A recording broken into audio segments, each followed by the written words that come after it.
Good evening. Happy Good Friday.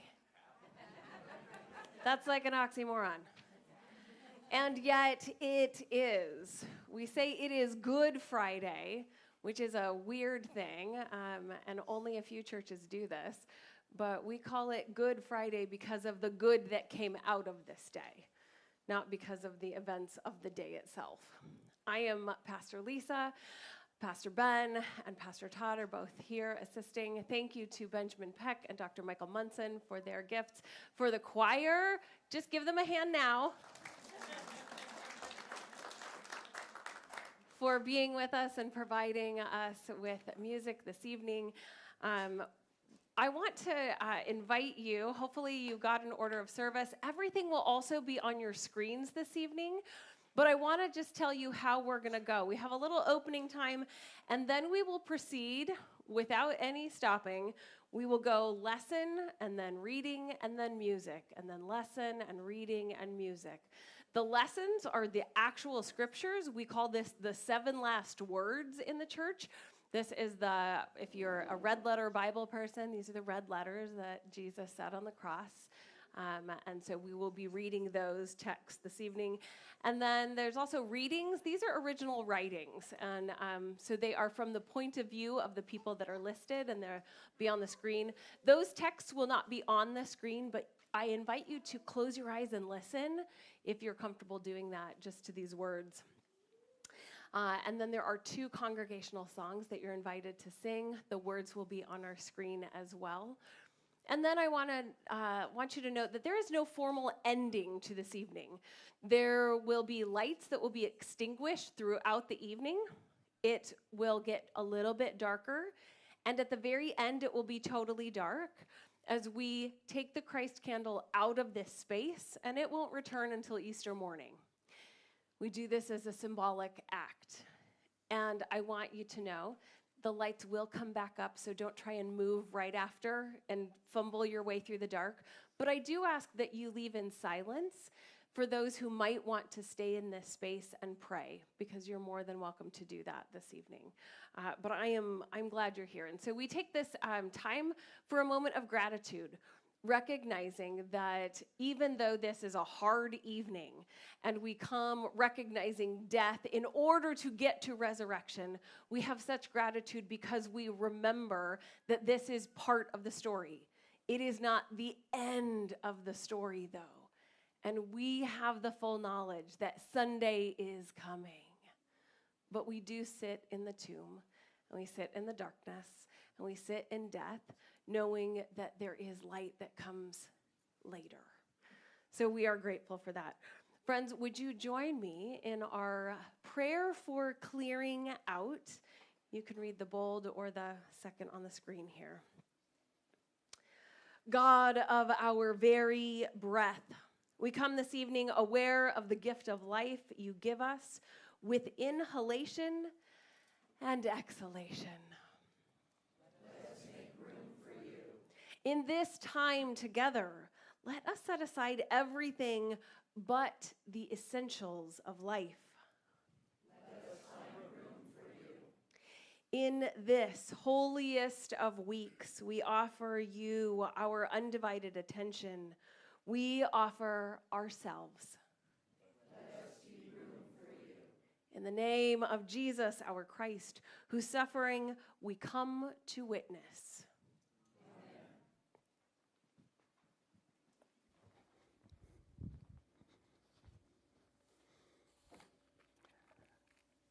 Our first lesson, the reading from our Gospel of Luke.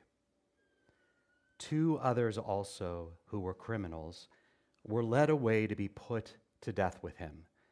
When they came to the place that is called the Skull, they crucified Jesus there with the criminals, one on his right hand and one on his left.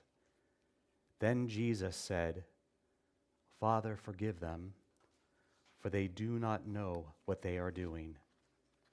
And then they cast lots to divide his clothing.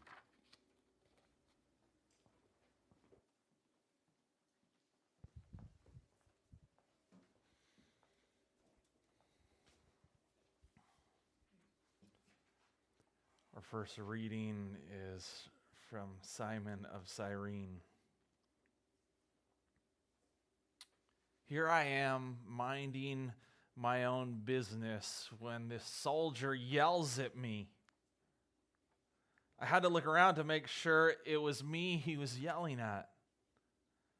Sure enough, there were people behind me, but he was looking directly at me. You there, come here, the soldier barked. Me? Really? I guess I was in the wrong place at the wrong time, or the right place at the wrong time. But I'm not going to disobey a Roman. They make life hell sometimes. So I walked towards this man. I could tell he was trying to be strong, but there was something in him that looked defeated. I didn't want to stay and watch them tie him to his crossbeam. As I got close to him, he lifted his eyes to mine. They were kind and soft and somehow strong. He held my gaze a moment as I moved closer and closer. Then, before I knew what was happening, they tied his crossbeam to me. They ordered me to carry it behind him to the place called the skull. I complied.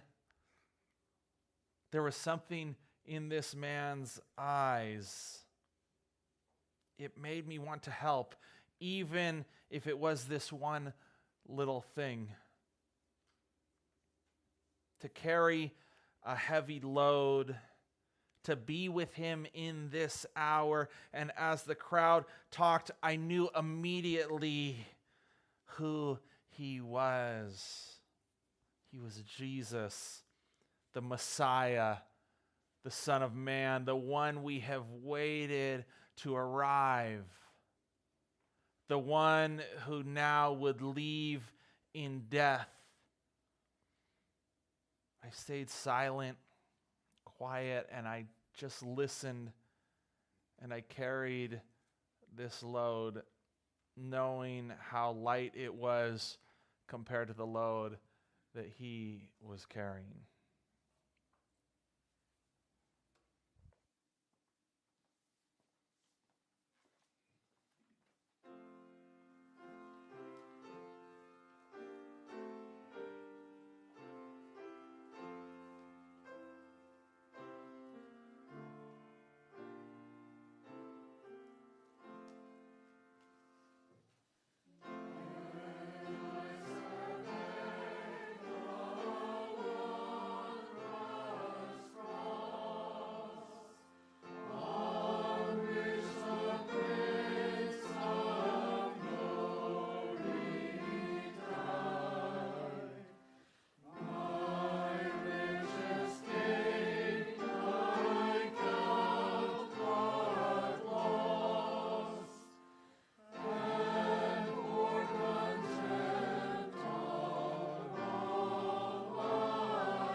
Lesson 2, Luke 23:39 through 43.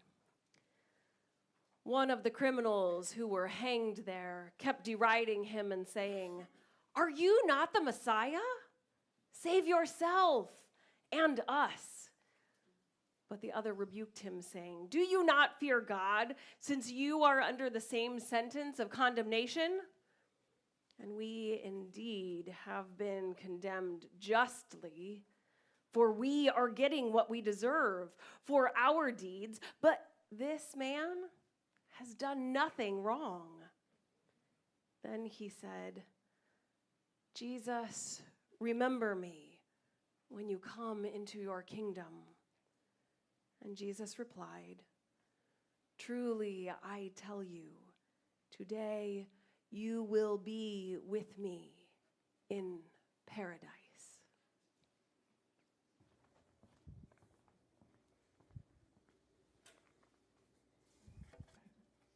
Reading number 2 is from the perspective of the thief on the cross. Jesus' words touched him like a knife. Just the thought of it. Paradise. Tears streamed down his face, and he could see it with his heart. Paradise. He thought, my life has been hell. He thought, is it possible? Paradise? Soldiers gambled. Women wept. Surely this is not paradise. How can I go to be with him? To be with him itself would be paradise. But I am a thief, have always been. It is too much to think of me in paradise. I was born to the street. A mother to hold me would be paradise. Our father beat us like cattle. A day without pain.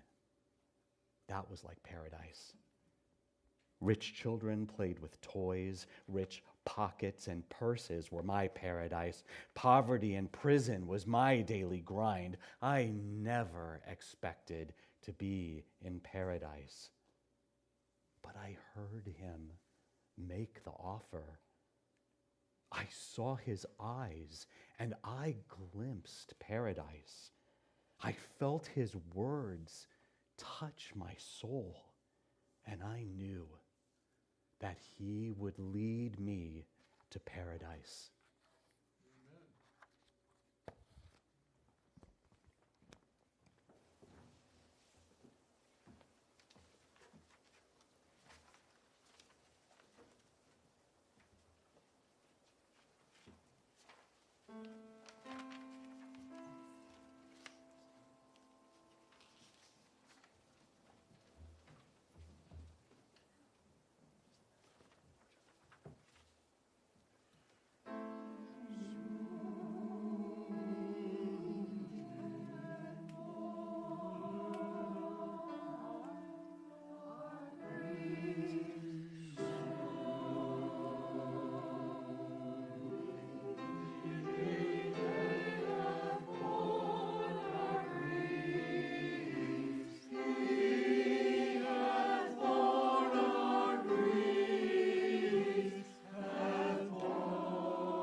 Our third lesson for this evening comes from the Gospel of John in the 19th chapter.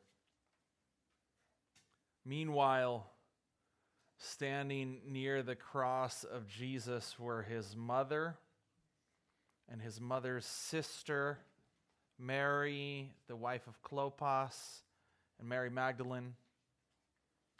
When Jesus saw his mother and the disciple whom he loved standing beside her, he said to his mother, "Woman, here is your son."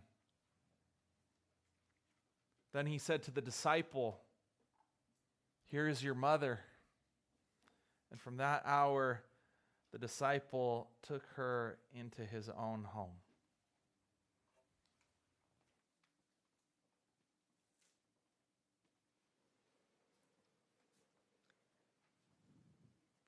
Mary, the mother. 13. I think it was 13 hours of labor so many years ago before I delivered my beautiful baby boy. 12 men gathered around him for these last few years.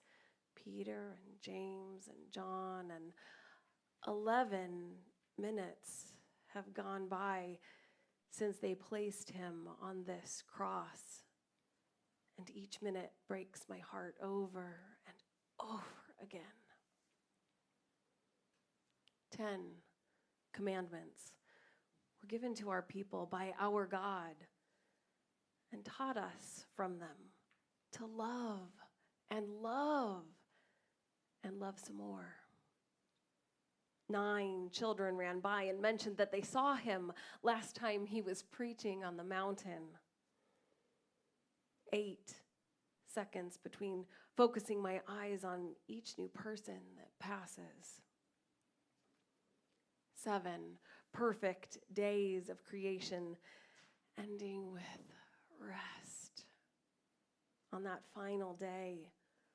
And I can't help but see that maybe, just maybe, he is finally finding rest from this tormenting world. 6 of the Pharisees are standing off in the distance, and they are jeering and pointing, just as they had when they prepared to hang him there. 5 loaves of bread were broken and fed thousands simply by his blessing. 4 women, including myself, have been by his side every day and even now, trying desperately to pray between all of our tears. 3 years of his teaching, healing, and loving, and now this.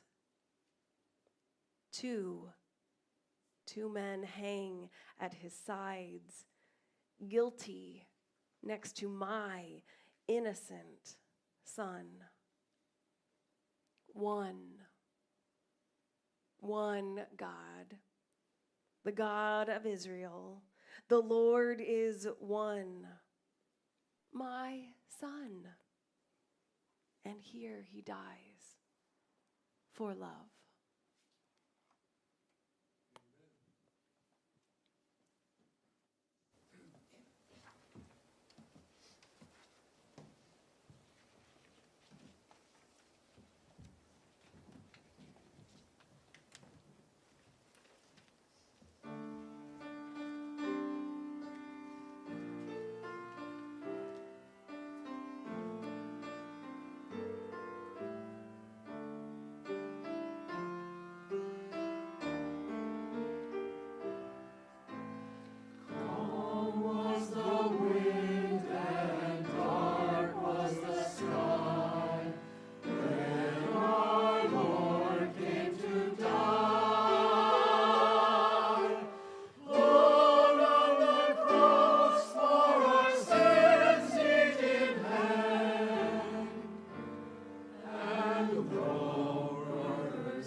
Our fourth lesson is from the Gospel of Mark, chapter 15, verses 33 through 39.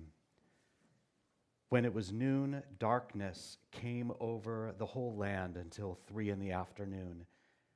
At 3 o'clock, Jesus cried out with a loud voice, "Eloi, Eloi, lema sabachthani," which means, my God, why have you forsaken me?" When some of the bystanders heard it, they said, "Listen, he is calling for Elijah." And someone ran, filled a sponge with sour wine, put it on a stick, and gave it to him to drink, saying, "Wait, let us see whether Elijah will come to take him down." Then Jesus gave a loud cry and breathed his last, and the curtain of the temple was torn in two, from top to bottom. Now when the centurion who stood facing him saw that in this way he breathed his last, he said, "Truly this man was God's son."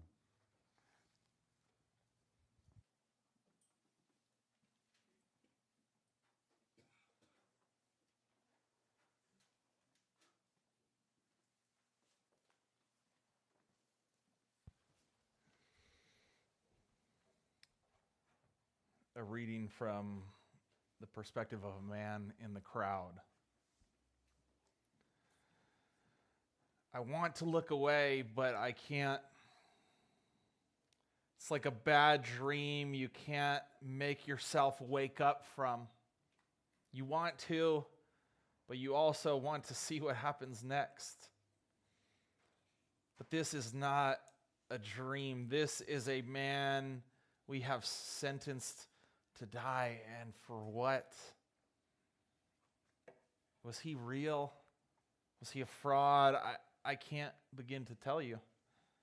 I stand here with all the others, scared to leave, but not entirely really wanting to stay. Just standing nearby, near what was happening, waiting, not sure for what. Proof, maybe? Proof that he was who he claimed to be. But I'm not sure what that would even look like. I've only been following him for a few days now, since he came to Jerusalem. There was a big fuss over his entrance on a colt. People putting their outer garments on the road before him. I wasn't sure what to make of it at first, but everyone kept talking about what he'd done. He healed the sick, gave sight to the blind, and even raised a man after he'd been in a tomb. I was pretty sure that last one was a stretch, but not so sure I didn't want to follow him. He was unlike anyone else, and I wanted to believe him. But then they took him. They mocked him. They beat him. And now they have hung him. Wouldn't the true Son of Man heal his wounds and come down from that cross? If he was who he said he was, why would he be suffering like this? Why wouldn't he just show everyone where his power comes from and how it could save him from such torment? And then I remembered what some of the people had been whispering about. He told them he would die. He told them he would suffer. And he told them that he would come back to life. I shivered as I recalled their words. Was he really going to die here? Would he really come back? Was he really the Son of God?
Our fifth lesson comes from the Gospel of John, chapter 19, verses 28 to 29. After this, when Jesus knew that all was now finished, he said, in order to fulfill the scripture, I am thirsty. A jar full of sour wine was standing there, so they put a sponge full of wine on a branch of hyssop and held it to his mouth.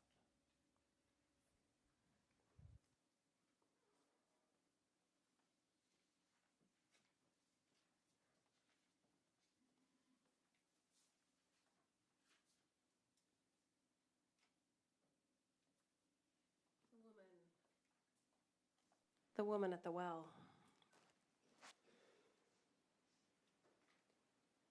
The words froze her, shivered through her like an icicle, pushing down her spine. I am thirsty, he had said. He looked right at her as he said it. Did he remember me? Did he remember her at the well? Or was it from the road? She wondered and looked for some spark of recognition in his face, but none was there. It was dangerous for her to even be here near Jerusalem. She had worn her mourning cloak so she would not be identified as a Samaritan. When she first caught a glimpse of him, he was carrying the cross up the hill. She thought he remembered her as he passed her. Quickly, she ran up ahead and grabbing a cup of water, she held it out to him. The water of life, she said, and she held up the cup to him. But the soldier knocked it away with a lance. Back, you, he barked. The force threw her back, and she knelt there and cried as the crowd continued to move up the hill. Now, at the cross, she shivered and she remembered. It had been a warm day in Sinchar. All the men were out working in the field as the harvest was going on, and the women busied themselves with preparation for the evening when the men would come home tired and hungry. She had gone down to the well of Jacob to draw water for the evening, and she found him sitting there. He had no cup or bowl to draw water. He looked hot from travel. Pompous Jew, she thought. Who is this sitting brazenly at the well of Jacob? Give me a drink, he had asked.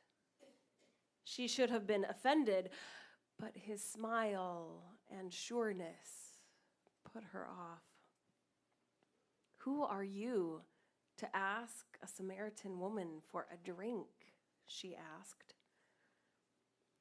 If you knew who I was, you would have asked me for a drink, because I have such water to give you.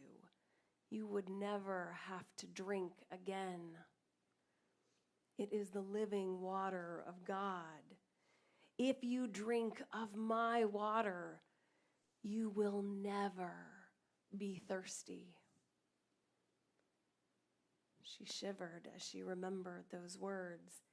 He had just said, I am thirsty.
Lesson 6 comes from the Gospel of John 19:30.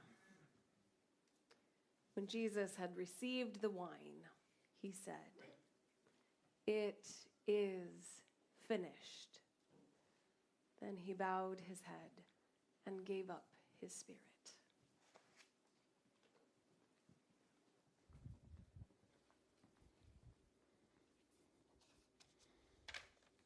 Reading 6 is from the perspective of the centurion by the cross.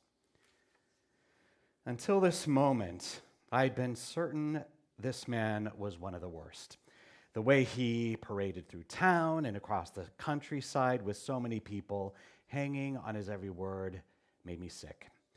Who did he think he was? He was a nobody. He told people he was a king. Well, at least his disciples told people he was, or at least that he was a Messiah. I guess he didn't call himself anything. But those following him made sure that everyone knew the miracles he had performed and the way he had healed people. Show off.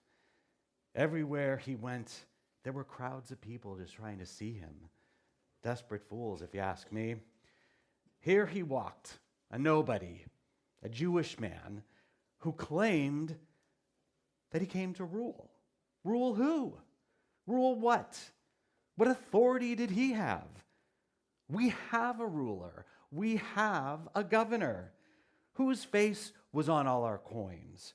I mean, come on. All hail Caesar.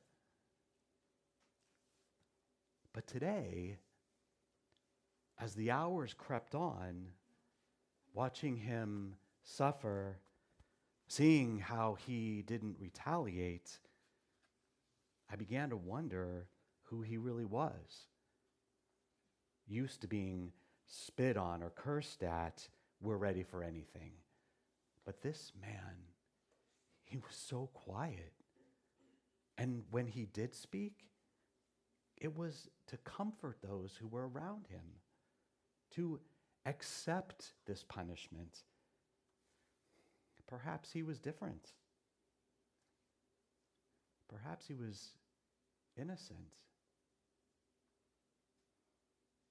Perhaps we got this wrong.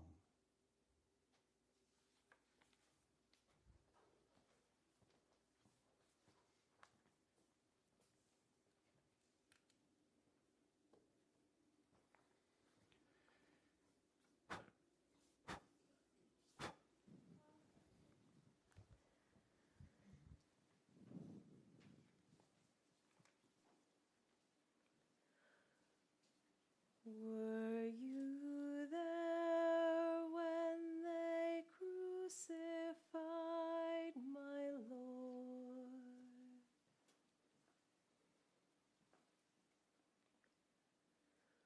Were you there when they crucified my Lord?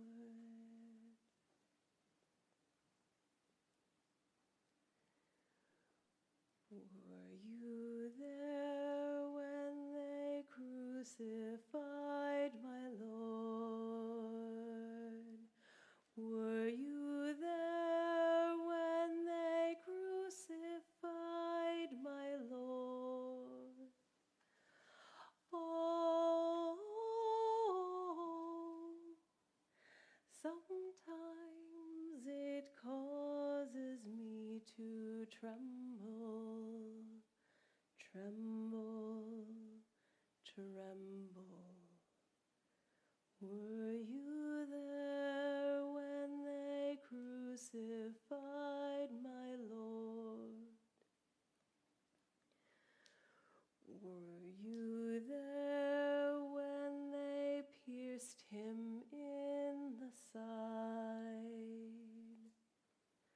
Were you there when they pierced him in the side? Oh, sometimes it causes me to tremble, tremble, Were you there when they pierced him in the side? Were you there when they laid him in the tomb? Were you there when they laid him in the tomb? Oh,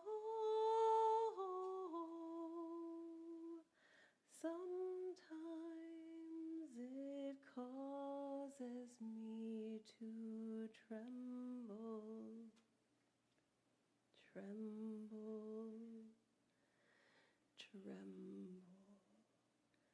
Were you there when they laid him in the tomb?